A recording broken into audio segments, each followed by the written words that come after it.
Sir இந்த படம் வந்து 30 வயசுக்கு மேலே கல்யாணம் ஆகாத இளைஞர்களை பற்றி நிறைய பேசுது அப்படின்னாங்க. சமீப காலமாக 2-3 வருஷத்தில் நிறைய பேர் ஜென்ஸ் வந்து பொண்ணு கிடைக்காம கஷ்டப்படுறாங்க. அப்படியே பொண்ணு கிடைச்சாலும் எல்லா பொண்ணும் ஐடி கேட்குறாங்க, இன்ஜினியரிங்காங்க, டாக்டருங்காங்க, மற்ற கொஞ்சம் கவர்மெண்ட் வேலை. இந்த மற்றவங்கலாம் வந்து ரொம்ப பாதிக்கப்படுறாங்க. ஒரு மீடியா வச்சுக்கோங்க, கேமராமேன் வச்சுக்கோங்க, நடிகர் வச்சுக்கோங்க, ஒரு ப்ரைவேட்டில் வேலை பார்க்கவங்கலாம். அதை பற்றி என்ன சொல்ல வரீங்க? இந்த படம் என்ன சொல்ல வருது?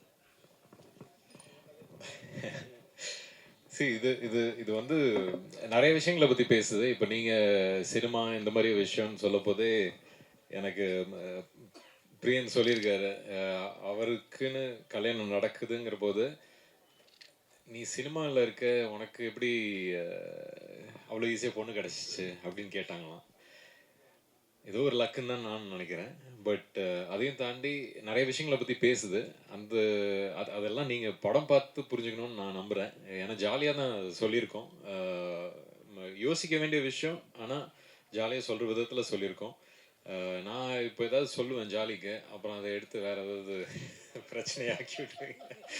ஸோ அதனால் உள்ளபடி நல்ல கேள்வி தான். பட் ஆனால் நீங்கள் கேட்ட கேள்விக்கு இவரோட அனுபவமே இருக்குது. அதுக்கு தான். சார்